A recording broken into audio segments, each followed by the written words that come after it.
Hey guys welcome back. അപ്പോൾ വിഷുവിന് release ചെയ്ത 3 മലയാള സിനിമയെ ഞങ്ങൾ കണ്ടു. ബസൂക്ക ഫസ്റ്റ് ഡേ തന്നെ പോയി കണ്ടിട്ടുണ്ടായിരുന്നു. അപ്പോൾ അതിൻ്റെ റിവ്യൂ ഒക്കെ ഞാൻ ഓൾറെഡി ഇട്ടിട്ടുണ്ട്. ബാക്കി 2 മൂവീസ് ഞങ്ങൾ ഇന്ന് കണ്ടു. മരണമാസും നമ്മളുടെ ആലപ്പുഴ ജിംഖാനയും. മരണമാസ് കൊലമാസം മൂവിയാണ്. നമ്മൾ ഭയങ്കര എക്സ്പെക്റ്റേഷനോട് കൂടി തന്നെ പോയൊരു മൂവി. ആൻഡ് എക്സ്പെക്റ്റേഷൻ മീറ്റ് ചെയ്തു എന്ന് തന്നെ പറയാം. ശരിക്കും എല്ലാ പ്രായക്കാർക്കും ഇഷ്ടപ്പെടാനുള്ള കോമഡിയും കാര്യങ്ങളൊക്കെ ആ സിനിമയിലുണ്ട്. പിന്നെ ഈ സിനിമ ബേസ്ഡ് ഓൺ ലൈക്ക് എന്താണ് നമ്മുടെ ഡാർക്ക് ഹ്യൂമർ ടൈപ്പ് ഒരു കോമഡി തീമാണ് അവർ പിടിച്ചേക്കുന്നത്. മാത്രമല്ല അതിൽ സിറ്റുവേഷൻ കോമഡീസും റെഫറൻസ് കോമഡീസും ഒക്കെ വരുന്നുണ്ട്. ചില സമയത്ത് നമുക്ക് ഈ റെഫറൻസ് കോമഡീസ് അങ്ങനെ ക്ലിക്ക് ചെയ്യില്ല. പക്ഷേ ഇതിലങ്ങനെയല്ല, നമുക്ക് എല്ലാം നല്ല റിലേറ്റ് ചെയ്യാൻ പറ്റുന്നുണ്ടായിരുന്നു. ഈവൻ കുറച്ച് നമ്മൾ റീൽസിലൊക്കെ കാണുന്ന കുറച്ച് കോമഡി കാര്യങ്ങളൊക്കെ അവർ ഇൻക്ലൂഡ് ചെയ്തിട്ടുണ്ട്. അതൊക്കെ നമുക്ക് കണക്റ്റ് ആകുന്നുണ്ടായിരുന്നു. തിയേറ്റർ റെസ്പോൺസും നല്ലതായിരുന്നു. പിന്നെ എല്ലാം ഫാമിലീസും ടീനേജേഴ്സും അങ്ങനെ എല്ലാവർക്കും കാണാൻ പറ്റുന്ന ഒരു ടൈപ്പ് മൂവി തന്നെയാണ്. പിന്നെ ഇതിൽ എടുത്തു പറയേണ്ടത് കാസ്റ്റിംഗ് ആണ്. പെർഫെക്റ്റ് കാസ്റ്റിംഗ് ആണ്. ഈച്ച് ആൻഡ് എവറി റോൾ നല്ല പെർഫെക്റ്റ് ആണ്. കൊടുത്ത ആൾക്കാർ അത് നല്ല അടിപൊളിയായിട്ട് ചെയ്തിട്ടുണ്ട്. സുരേഷ് കൃഷ്ണയൊക്കെ പുള്ളി നല്ല അടിപൊളിയായിട്ട് പുള്ളിയുടെ ക്യാരക്ടറൊക്കെ നല്ല രീതിയിൽ ചെയ്തിട്ടുണ്ട്. ആ ഒരു കുറച്ച് കലിപ്പൻ മോഡും കുറച്ച് നല്ല ഒരു പാവം പഞ്ചപാവം ഒരു റോളും ഒക്കെ വരുന്നത് അതൊക്കെ നല്ല രീതിയിൽ പുള്ളി ചെയ്തിട്ടുണ്ട്. പിന്നെ സിജു സണ്ണി ഭയങ്കര ഇമോഷണൽ കുറച്ച് അങ്ങനത്തെ ഒരു ക്യാരക്ടറാണ്. അതും നല്ല അടിപൊളിയായിട്ട് പുള്ളി ചെയ്തിട്ടുണ്ട്. പിന്നെ നമ്മളുടെ അനിഷ്മയുടെ ആയാം കാതലനിൽ പുള്ളിക്കാരീനെ എനിക്ക് അത്രയ്ക്ക് അങ്ങോട്ട് ഇഷ്ടപ്പെട്ടില്ലായിരുന്നു. പക്ഷേ ഇതിൽ നല്ല ഇമ്പ്രൂവ് ആയിട്ടുണ്ട്. നല്ല രീതിയിൽ തന്നെ പുള്ളിക്കാരി അത് ചെയ്തിട്ടുണ്ട്. പിന്നെ കുറച്ച് കോമഡിയൊക്കെ ചെയ്യുന്നതും നല്ല രസമുണ്ടായിരുന്നു. അത് കാണാനൊക്കെ നല്ല രസമായിരുന്നു.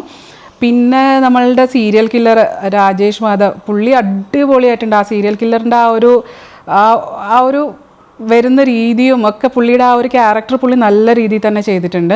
പിന്നെ ബേസിൽ ആസ് യൂഷ്വൽ ഒന്നും പറയാനില്ല. ബേസിലിൻ്റെ ആ ഒരു സ്റ്റൈലും ആ ക്യാരക്ടർ എങ്ങനെ എടുത്ത് അഭിനയിക്കുന്നു എന്നൊക്കെ ഉള്ളത് നമുക്ക് ഭയങ്കരമായിട്ട് ഇഷ്ടപ്പെടും. പിന്നെ ഇതിൽ എടുത്തു പറയേണ്ടത് ബാക്ക്ഗ്രൗണ്ട് സ്കോറാണ്. ഈവൻ ബേസിലിൻ്റെ ഇൻട്രൊഡക്ഷൻ സീൻസിലൊക്കെ വരുന്ന ബാക്ക്ഗ്രൗണ്ട് സ്കോറും ഒക്കെ അടിപൊളിയാണ്. പിന്നെ ക്ലൈമാക്സോട് അടുപ്പിച്ച് നമ്മളുടെ സീരിയൽ കില്ലർ വരുമ്പോഴത്തേക്കും ഒരു ബാക്ക്ഗ്രൗണ്ട് സ്കോറൊക്കെ കൊടുത്തിട്ടുണ്ട്. അതൊക്കെ നല്ല പൊളിയായിട്ട് ചെയ്തിട്ടുണ്ട്. നല്ല അടിപൊളിയായിരുന്നു. സീനും ഒക്കെ ആയിട്ട് നല്ല മാച്ച് ചെയ്ത് പോകുന്ന തരത്തിലുള്ള ഒരു ബാക്ക്ഗ്രൗണ്ട് സ്കോറൊക്കെയാണ്. അപ്പം ഓവറോൾ നോക്കുമ്പോൾ നല്ലൊരു മൂവിയാണ്. Simple story. ആ സ്റ്റോറിയിൽ ഒരു സീരിയൽ കില്ലറും ഒക്കെ വന്നിട്ട് അവർക്കിടയിൽ വരുന്ന ഒരു ട്വിസ്റ്റും ടേൺസും ഒക്കെയാണ് ഇതിൽ വരുന്ന ഒരു സ്റ്റോറി മൊത്തത്തിലൊരു കഥ കൊണ്ടുപോകുന്നത്. ശരിക്കും പറഞ്ഞാൽ എല്ലാ ആൾക്കാർക്കും കാണാൻ പറ്റുന്ന നല്ലൊരു നമുക്കൊരു എൻ്റർടൈൻമെൻ്റ് ആണ്. നമ്മൾ ഇപ്പോൾ ഒരു 2.5 മണിക്കൂർ സ്പെൻഡ് ചെയ്ത് കഴിഞ്ഞാൽ ഭയങ്കര അടിപൊളിയായിട്ട് നമ്മൾ എൻ്റർടൈൻഡ് ആയിട്ട് നമ്മൾ തിരിച്ച് സിനിമ കണ്ട് ഇറങ്ങുമ്പോൾ നമുക്ക് നല്ല ഹാപ്പി ആയിട്ട് തിരിച്ച് വരാൻ പറ്റുന്ന തരത്തിലുള്ള ഒരു മൂവിയാണ്. അപ്പം മൊത്തത്തിൽ മരണമാസം എനിക്ക് നല്ല അടിപൊളിയായിട്ടാണ് തോന്നിയത്. നെക്സ്റ്റ് ആലപ്പുഴ ജിംഖാന. അതും നല്ലൊരു മൂവിയാണ്. നമുക്ക് ഭയങ്കര പറഞ്ഞില്ലേ കണ്ടിറങ്ങുമ്പോൾ നമുക്ക് സന്തോഷിച്ച് ചിരിച്ച് ഭയങ്കര അടിപൊളി ഹാപ്പി ആയിട്ട് മോട്ടിവേറ്റഡ് ആയിട്ട് വരാം എന്ന് എനിക്കങ്ങനെയാണ് ഫീൽ ആയത്. അതായത് ഇത് സിനിമ കണ്ടു കഴിയുമ്പോൾ നമുക്ക് ഉള്ളിലൊരു എന്തൊക്കെയോ ചെയ്യണം എന്നുള്ളൊരു മോട്ടിവേഷൻ വരുന്ന പോലത്തെ ഒരു മൂവി. ഇതിൽ ശരിക്കും കാസ്റ്റിംഗ് എന്ന് പറയുന്നത് ഇതിലും പെർഫെക്റ്റ് കാസ്റ്റിംഗ് ആണ്. നസ്ലിനും ലുക്മാനൊക്കെ പൊളിയായിട്ട് ചെയ്തിട്ടുണ്ട്. ലുക്മാൻ്റെ ആ ഒരു ട്രാൻസിഷനൊക്കെ നമുക്ക് കാണുമ്പോൾ തന്നെ നമുക്ക് ഭയങ്കര ഇമ്പാക്റ്റ് ചെയ്യുന്ന ആ ഒരു തരത്തിലുള്ളൊരു ട്രാൻസിഷനാണ്. അതിൽ എല്ലാവരും ചെയ്തേക്കുന്നതും അങ്ങനെയാണ്. പിന്നെ എടുത്തു പറയേണ്ടത് എനിക്ക് ശരിക്കും അതിൽ കുറച്ചുകൂടെ എടുത്തു പറയാൻ തോന്നുന്നത് ഗണപതിയാണ്. ഗണപതിയുടെ ആ ഒരു ട്രാൻസ്ഫോർമേഷനും അവരുടെ ആ ഒരു ലാസ്റ്റ് നമ്മളുടെ സെക്കൻഡ് ഹാഫിൽ വരുന്ന സെക്കൻഡ് ഹാഫിലാണ് അതിൽ കൂടുതലും ബോക്സിങ്ങിനെ കുറിച്ചും അങ്ങനത്തെ കാര്യങ്ങളൊക്കെ കൂടുതലും കാണിക്കുന്നത് സെക്കൻഡ് ഹാഫാണ്. ഫസ്റ്റ് ഹാഫ് ശരിക്കും അത് ഫസ്റ്റ് ഹാഫ് തീർന്ന് ഇൻ്റർവെല്ലാണെന്ന് എഴുതി കാണിക്കുന്നത് വരെ നമ്മൾ ഇത്ര പെട്ടെന്ന് ഇൻ്റർവെൽ ആയോ എന്ന രീതിയിലാണ് ഫസ്റ്റ് ഹാഫ് പോകുന്നത്. ഭയങ്കര ഫാസ്റ്റ് ആയിട്ടാണ് പോകുന്നത്.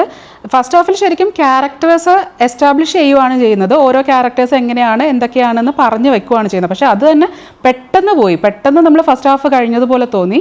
ആൻഡ് സെക്കൻഡ് ഹാഫിലാണ് ഈ പറയുന്ന പോലത്തെ ബോക്സിങ്ങും കാര്യങ്ങളൊക്കെ സെക്കൻഡ് ഹാഫിലാണ് വരുന്നത്.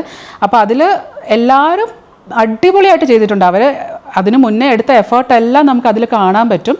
പിന്നെ പ്രത്യേകം എനിക്ക് മെൻഷൻ ചെയ്യാൻ തോന്നുന്നത് ഗണപതിയാണ്. എനിക്ക് കുറച്ചുകൂടെ ഗണപതിയുടെ ആ ഒരു ബോക്സിങ് ചെയ്യുന്ന സ്റ്റൈലും ആ ഒരു ആറ്റിറ്റ്യൂഡും ഒക്കെ അടിപൊളിയായിട്ട് അത് വന്നിട്ടുണ്ട്.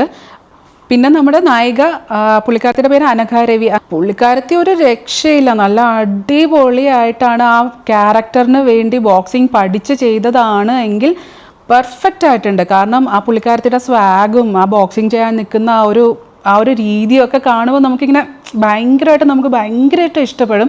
അത്രയും എഫേർട്ട് അവർ എടുത്തിട്ടുണ്ടെങ്കിൽ ആ എഫേർട്ട് നമുക്കതിൽ കാണാനും പറ്റും. പിന്നെ ഈ പറഞ്ഞ പോലെ ഇവർ 2 മാസം 3 മാസം കഷ്ടപ്പെട്ട് ബോക്സിങ് പഠിച്ച് ബോഡി ഉണ്ടാക്കി, ആ ബോഡി അതിൽ നമുക്ക് പെർഫെക്റ്റ് ആയിട്ട് അവർ കാണിച്ചിട്ടുണ്ട്. എന്താണോ കാണിക്കേണ്ടത് അത് അടിപൊളിയായിട്ട് അവർ കാണിച്ചിട്ടുണ്ട്. അല്ലാതെ ഒരു 6 പാക്ക് ഉണ്ടാക്കി അതുകൊണ്ട് ആ 6 പാക്ക് മൊത്തം ആ സിനിമയിൽ കാണിക്കുക അങ്ങനെയൊന്നുമില്ല. ലുക്മാനൊക്കെ നല്ല അടിപൊളിയായിട്ടാണ് ഫൈറ്റ് ചെയ്തത്. ബോക്സിംഗ് ഒക്കെ പുള്ളിക്കാരൻ്റെ ആ ആറ്റിറ്റ്യൂഡും ആ ഒരു ലാസ്റ്റ് കുറച്ച് ഫൈറ്റ് സീൻസ് ഒക്കെ ഉണ്ട്. അപ്പോൾ അതിലൊക്കെ എല്ലാവരും നല്ല അടിപൊളിയായിട്ട് ഫൈറ്റിംഗ് ഒക്കെ നല്ല അടിപൊളിയായിട്ടാണ് ചെയ്തേക്കുന്നത്. എല്ലാവരും എല്ലാ കാസ്റ്റിങ്ങും അടിപൊളിയായിരുന്നു. നമ്മുടെ സ്റ്റാൻഡപ്പ് പറയുന്ന അവനും ഒക്കെ നല്ല അടിപൊളിയായിട്ട് ചെയ്തിട്ടുണ്ട്. പിന്നെ എടുത്തു പറയേണ്ടത് സിനിമാറ്റോഗ്രാഫിയാണ്. അതായത് നല്ല രീതിയിലാണ് അത് എടുത്തു വെച്ചേക്കുന്നത്. നമ്മുടെ ബോക്സിങ് ആ റിങ്ങിൽ അവർ ബോക്സിങ് ചെയ്യുമ്പോഴത്തേക്ക് ആ ഓരോ സീൻസിലും നമ്മൾക്ക് കാണേണ്ട ആ ഫൈറ്റ് എങ്ങനെയാണ് പോകുന്നത്, ഏത് രീതിയിലാണ് അത് ചെയ്യേണ്ടത്, അങ്ങനെ ആ നമ്മളെ കാണിക്കുന്ന ആ ഒരു രീതി ഭയങ്കര ബ്യൂട്ടിഫുൾ ആയിട്ടുണ്ട്. പിന്നെ ഇതിൻ്റെ ഇടയ്ക്ക് കുറച്ച് സ്ലോ മോഷൻസ് ഒക്കെ വരുന്നുണ്ട്. ആ സ്ലോ മോഷൻസ് ഒക്കെ പെർഫെക്റ്റ് ആയിട്ടാണ് പ്ലേസ് ചെയ്തേക്കുന്നത്. അതായത് അനാവശ്യത്തിന് ചുമ്മാ 4 ഇടി ഇടിക്കുമ്പോൾ ചുമ്മാ സ്ലോ മോഷൻ കാണിക്കുക അങ്ങനെയൊന്നുമില്ല. സ്ലോ മോഷൻ കാണിച്ചിട്ടുണ്ടെങ്കിൽ നമ്മളിങ്ങനെ ഭയങ്കരമായിട്ട് ആ ഒരു പഞ്ച് കിട്ടുമ്പോൾ നമ്മളിങ്ങനെ ഏങ്ങുന്ന രീതിയിൽ നമ്മൾക്ക് കൊള്ളും ആ പഞ്ച്. അങ്ങനത്തെ കുറച്ച് സീൻസൊക്കെ അതിനകത്തുണ്ട്. എനിക്ക് ഓവറോൾ മൂവി നല്ല ഇഷ്ടപ്പെട്ടു. ശരിക്കും ഞാൻ പറയുമായിരുന്നു, നമ്മളൊക്കെ കോളേജ് പഠിക്കുന്ന കാലത്താണ് ഇങ്ങനെ ഒരു സിനിമ കണ്ടെങ്കിൽ നമുക്ക് മോട്ടിവേറ്റഡ് ആയിട്ട് എന്തെങ്കിലുമൊക്കെ ഒരു സ്പോർട്ട് ചെയ്യാൻ തോന്നും എന്നുള്ള രീതിയിൽ വരുന്നൊരു മൂവിയായിട്ടാണ് എനിക്ക് തോന്നിയത്. പിന്നെ ലാസ്റ്റ് കുറച്ച് ഫൈറ്റും കുറച്ച് ഇതും ഒക്കെ ചെയ്തിട്ടുണ്ട്. പിന്നെ ഇതിലും എനിക്ക് ഒരു 2 മൂവിയിലും മരണമാസമായാലും ഇതിലായാലും എനിക്ക് പ്രത്യേകിച്ച് പറയാനുള്ളത്, ഇപ്പോൾ വരുന്ന ഒരു ട്രെൻഡാണ്. അതായത് മൂവിയുടെ എൻഡിൽ ഒരു ടൈലൻ്റ് ഇട്ടേക്കും ഒരു സെക്കൻഡ് ഹാഫിന് വേണ്ടിയിട്ട്. പക്ഷേ മരണമാസിൽ അങ്ങനെ ഒന്നും ചെയ്തിട്ടില്ല. മൂവി പെർഫെക്റ്റ് ആയിട്ട് തുടങ്ങി പെർഫെക്റ്റ് ആയിട്ട് എൻഡ് ചെയ്തു. അത് അത്രയും മതി. അതിൽ നമ്മൾ ഹാപ്പിയാണ്. ആ മൂവി കാണുമ്പോൾ ഹാപ്പിയാണ്. ഇവിടെയും എന്തോ ഒരു ടൈലൻ്റ് ഇട്ടിട്ടുണ്ടതുപോലെ, അതായത് വേണമെങ്കിൽ അവർക്കൊരു സെക്കൻഡ് എടുക്കാം, വേണ്ടെങ്കിൽ വേണ്ട എന്നുള്ള രീതിയിൽ ഒരു സെക്കൻഡിന് ഒരു ചെറിയ എന്തോ ഒരു എണ്ണം കൊടുത്തിട്ടുള്ളത് പോലെ തോന്നി. പക്ഷേ ഓവറോൾ 2 മൂവിയും അടിപൊളിയാണ്. നമ്മൾ വെർത്താണ്, കാണുന്നതിന് വെർത്താണ്. നമുക്ക് അതായത് നമ്മൾ ഫീൽ ഗുഡ് അല്ലെങ്കിൽ ഫീൽ ഹാപ്പി, നമുക്ക് തിരിച്ച് തിയേറ്ററിൽ നിന്ന് ഇറങ്ങുമ്പോൾ മനസ്സിൽ ഭയങ്കര ഹാപ്പി ആയിട്ട് നമുക്ക് ഇറങ്ങാൻ പറ്റുന്ന 2 സിമ്പിൾ മൂവി, അത്രേ ഉള്ളൂ. ഭയങ്കര കോംപ്ലിക്കേറ്റഡ് ആയിട്ടുള്ള ടെക്നോളജി അങ്ങനത്തെ കാര്യങ്ങളൊന്നും അതിൽ പറയുകയോ ചെയ്യുകയോ ഒന്നും ചെയ്യുന്നില്ല. ഒരു നോർമൽ ലൈഫിൽ നമുക്ക് കാണാൻ പറ്റുന്ന ഒരു കുറച്ച് മൂവി. നമ്മൾ ഒരു മൂവിക്ക് വേണ്ടി കുറച്ച് എക്സാജറേഷൻസ് ഒക്കെ ഉണ്ട്, അങ്ങനത്തെ കാര്യങ്ങളല്ലാതെ ബാക്കിയെല്ലാം പെർഫെക്റ്റ് ആയിരുന്നു. 2 മൂവി എനിക്ക് നല്ല ഇഷ്ടപ്പെട്ടു, ആലപ്പുഴ ജിംഖാനയും മരണമാസം. അപ്പോൾ ഇതാണ് ഇന്നത്തെ എൻ്റെ 2 മൂവി റിവ്യൂ. അപ്പോൾ thank you for watching. By.